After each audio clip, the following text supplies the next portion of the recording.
Many lost video games have been documented in recent years. This kind of documentation is incredibly important for the preservation of video game history. But did all of these lost games actually exist? We've decided to delve into the history of 3 lost Nintendo games and see if they truly are a lost video game or perhaps just a rumor or misunderstanding that got out of hand. So without further ado, let's get into the games. According to IGN, a game titled Animal Crossing 2 was announced in a Japanese magazine in the early 2000s after the first game's release. It was planned to hit the GameCube, but ended up being cancelled. This isn't the only place with details about Animal Crossing 2 though. The Lost Media Archive, the Animal Crossing Wiki, GameFAQs, and lots of other websites and YouTube videos chronicle what they call an unreleased GameCube game and a lost sequel. But while investigating Animal Crossing 2, some of the info we found just didn't seem right. Most of these websites and YouTubers show 2 screenshots from the game's beta, but none of them cite a source for those screenshots. Using reverse image search, we found the first screenshot is actually from Nintendo's official Japanese website, and in reality it's a screenshot of the original Nintendo 64 game that only released in Japan. The second screenshot was first published on a French gaming site called GameCult in June 2002, and also appears on Nintendo's official Italian website for Animal Crossing 1 on GameCube. In other words, the only 2 screenshots of this supposed lost sequel are actually screenshots of the first game. Another piece of evidence often shared is this article on a fan site called GameCubicle, published on Christmas Eve 2002. It says Japanese magazine Famitsu published a list of Nintendo games scheduled to launch in 2003, one of which is Animal Crossing 2. We couldn't find that exact issue of Famitsu, but we really didn't need to, because we found a Japanese article published the exact same day, Christmas Eve 2002. They also reposted Famitsu's report of Animal Crossing 2 getting announced for GameCube, but it says both games' titles are tentative. And actually, there was an Animal Crossing game released in 2003 called Animal Forest E+.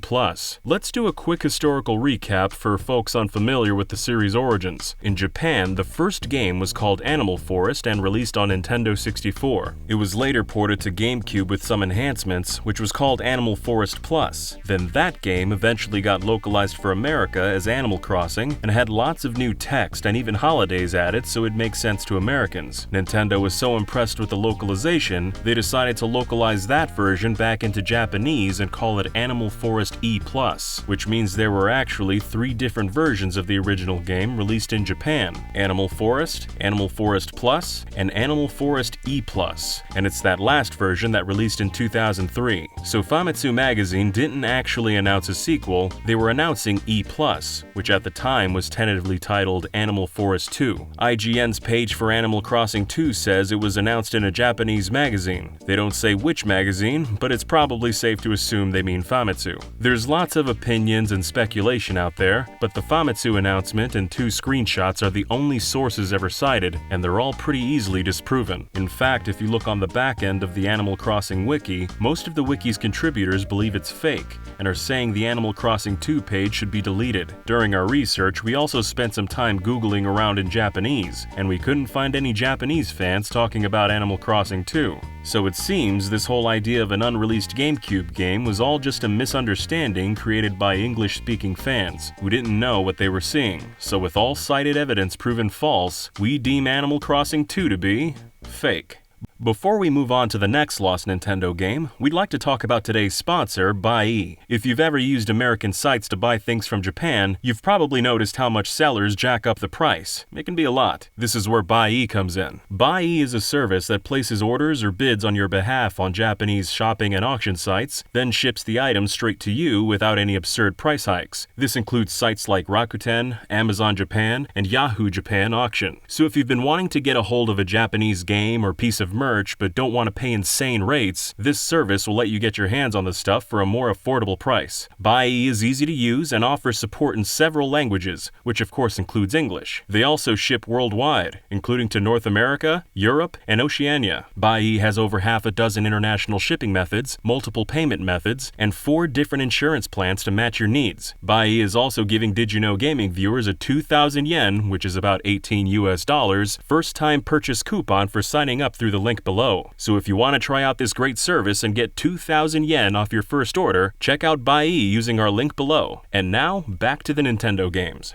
Next up is F-Zero for Virtual Boy, a game that some fans call G-Zero, and others refer to as Zero Racers. According to a number of websites, including the Lost Media Wiki, Unseen64, and a couple of F-Zero wikis, Zero Racers was only shown to the public once, and that was at E3 1996. But we couldn't find any evidence that the game ever made an appearance. We watched old footage, read old magazines, and even spoke to some gaming journalists and one Nintendo staffer who were there, but absolutely no one saw it at E3 1996. So we reached out to Chris Radke, the guy who founded Planet Virtual Boy all the way back in 1999 and still runs it to this day. He told us, "In the early days of documenting the Virtual Boy, we believed that Zero Racers had been shown at E3 1996, and at one point that info was on Planet Virtual Boy, but nowadays we know that the game has never been shown at any trade show, and strangely it was never covered in any Japanese magazines. No video footage of Zero Racers exists to my knowledge." He told us there's a couple homebrew games hosted on his site, Formula V and Elevated Speed, which are about as close as we're ever gonna get to seeing Zero Racers in action. Truth is, Zero Racers was only ever seen in 2 issues of Nintendo Power magazine, the July 1996 issue with this tiny preview, and the August 1996 issue with this much larger preview taking up 2 full pages. With help from Art of Nintendo Power, we got clearer and higher resolution scans of these magazines than what was available anywhere on the internet, so you can actually read the tiny text for the first time.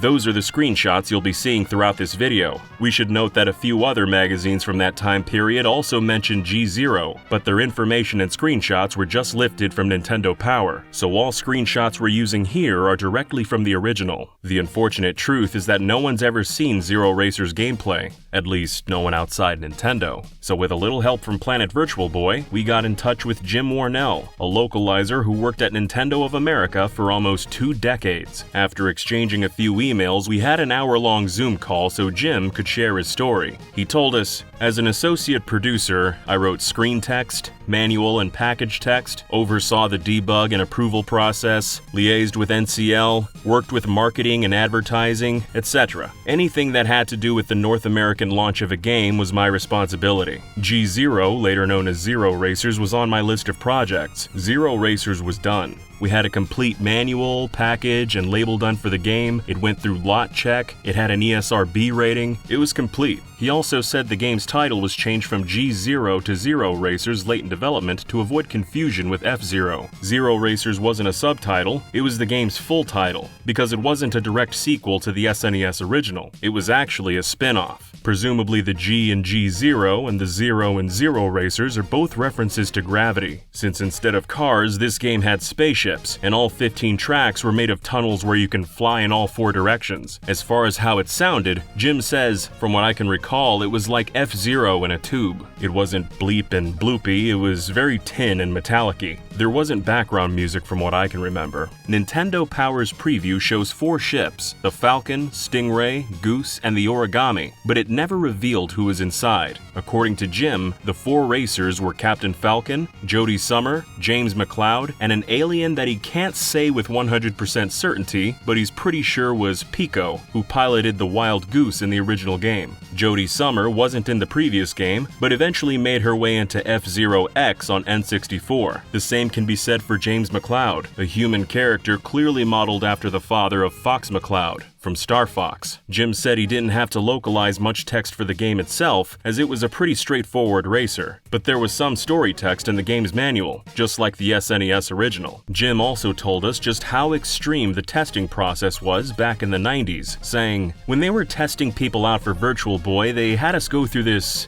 Did you ever see the movie Clockwork Orange? The scene where the person's pinned down in the chair and they've got their eyelids open? That was kind of like what Virtual Boy testing was like. They would dilate our pupils, they would have us sit with our heads in this vice type thing, and they would shine light in our pupils. They would have these plastic rods, they would have them just barely touching our eyes, and they would say, okay, no matter what, don't blink for a minute." They put us under just the most bizarre tests, just to make sure, I guess, to make sure the thing was safe to use. They would blow air into our eyes, they would have us play a Virtual Boy test kit for 10 to 15 minutes, then we'd have to rest. Then they dilate our eyes again. 2 or 3 rounds of these just bizarre, inhumane torture tests just to make sure this thing wouldn't kill me or blind me or whatever. But, yeah, it was interesting. It was a pretty harrowing experience, but fortunately things turned out pretty well for Jim since he got to voice the announcer in the series' next game, F-Zero X. You got boost power! Yeah! The final lap!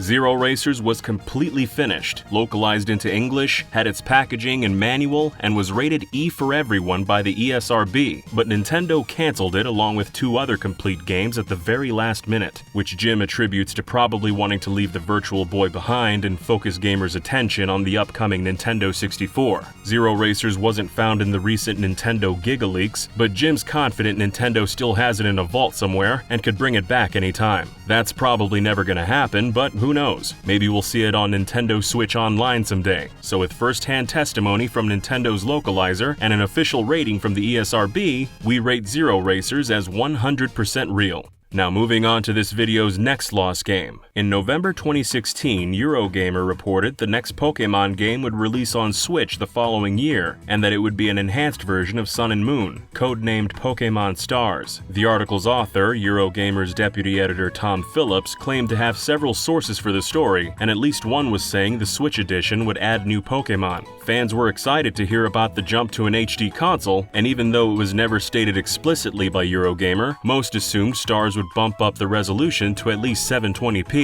Some fans even canceled their plans to buy Sun and Moon on 3DS and just waited for Stars instead. Hype continued to build over the next few months, especially when the Pokemon Company announced a new campaign called Look Upon the Stars, which saw the release of an entire line of Stars-themed merchandise. Series director Junichi Masuda made a tweet starting with the words Pokemon Stars that some fans interpreted as a teaser for things to come. Anticipation peaked in mid-2017 when Amazon UK began selling pre-orders for Pokemon Stars. It seemed to just be a placeholder as there was no box art and the release date was January 2030, but that didn't stop it from climbing the sales charts and reaching number 87 on Amazon's bestsellers list for PC and video games. Even when Ultra Sun and Moon were announced in June, the Pokemon Company's official website described the games as eventually coming to the Switch. They quickly deleted the Switch reference and put out a statement saying it was just a clerical error, but some fans believed the slip-up was Nintendo accidentally revealing Stars earlier than intended. Ultra Sun and Moon were, after all, very similar to how Eurogamer described Pokemon Stars, an expansion of Sun and Moon released in holiday 2017 with a few new Pokemon. The main difference was that there were 2 games instead of 1, and it was on the 3DS, so to some, a Switch release still seemed likely. But as time passed, it eventually became clear that Pokemon Stars was never coming. 1 year after his original 2016 article, Eurogamer's Tom Phillips returned with a post-mortem titled, So What Happened with Pokemon Stars? Long story short, he said his sources indicated that Stars cancellation was primarily a casualty of Nintendo's business strategy. After the failure of the Wii U, Nintendo was originally planning to release 3 of their biggest IP for Switch year 1, Zelda, Mario, and Pokemon. But plans changed after the Switch exploded in popularity, and the problem wasn't that Nintendo couldn't sell them, it was that they were selling out of them. They couldn't even make enough Switches to keep up with demand. It was no longer necessary to deploy Pokemon as a failsafe. So instead, Ultra Sun and Moon and a few other big titles like Metroid Samus Returns were released throughout 2017 to keep the 3DS on life support in case the Switch couldn't financially carry the company all on its own. Nintendo's official position was that both consoles would continue to coexist, and the Switch wasn't meant as a replacement for the 3DS. That's pretty much always been their public position on new consoles, like when they promoted the DS as a third pillar rather than a replacement for the Game Boy Advance. Eurogamer also said an up-resed 3DS port selling for $60 could have made the Switch look bad in its first year, and risking that perception was another factor that led to Stars getting cancelled. Understandably, a few fans were pessimistic about Eurogamer's reporting, with some even accusing Eurogamer of just making it all up for clicks. The most prominent critic was Joe Merrick, the webmaster of Pokemon fan site Cerebi, who would later describe Eurogamer's reporting as BS and a fake rumor, and argue with Tom Phillips in his article's comments section. Now, with almost 5 years hindsight, we talked to Joe and asked what he makes of the rumor. He told us he thought Sun and Moon might have been ported to Switch purely for the sake of testing and was never meant to become an actual product for sale. Maybe someone at Nintendo saw it running on Switch in HD, got the wrong idea, and leaked it to Eurogamer.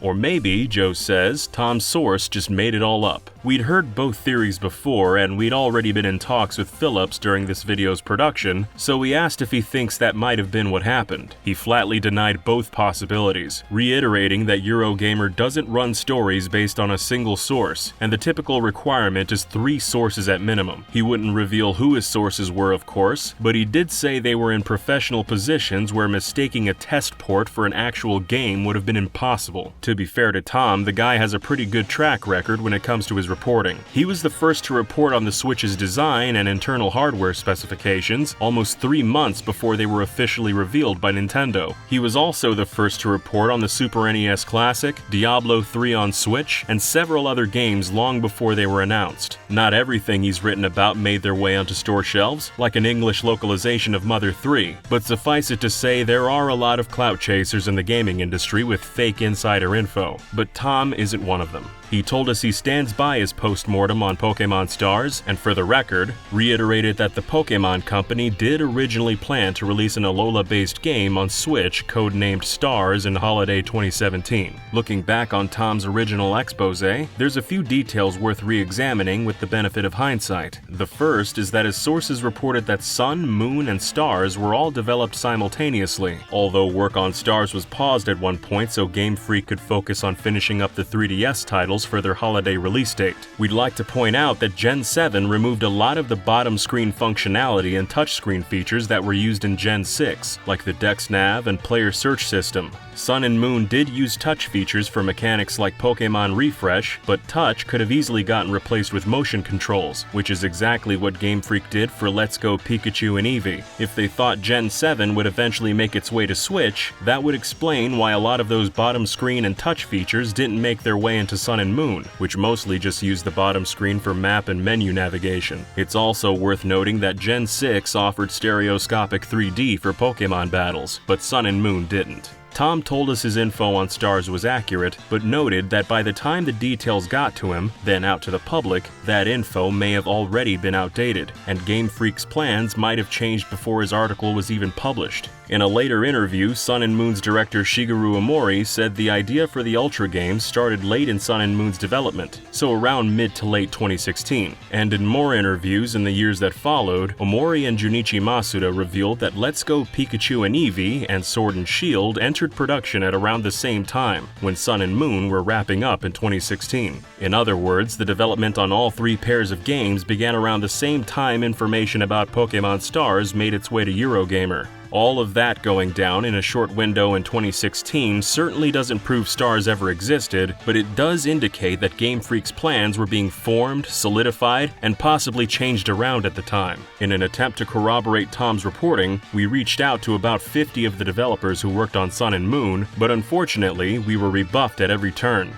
Pokémon keeps their people on a pretty tight lockdown, more so even than Nintendo, so NDAs prevented us from getting a single scrap of info either confirming or denying that Pokémon Stars ever existed. There was a lot of smoke, but we can't say conclusively whether or not there was ever a fire, so we're gonna have to rate this one as still just a rumor. As far as we're concerned, the case is still open, but if anyone out there has first-hand knowledge of Pokémon Stars, we ask that you please reach out to us on Twitter. Maybe we can work something out mutually beneficial. We'll keep digging around for info, and hopefully someday we can make a follow-up video and finally put the rumor to rest, one way or another. Did you also know that the Pokemon Lugia was created after a binge of drugs and alcohol? Or that there's a lost Pokemon movie about a literal dinosaur? For a whole hour of Pokemon facts, check out the video on screen. Also, let us know in the comments what games we should investigate next. And before we go, we want to give a big thanks to Art of Nintendo Power, Chris Radke, and all the folks who helped with this video's production. We'll see you next time.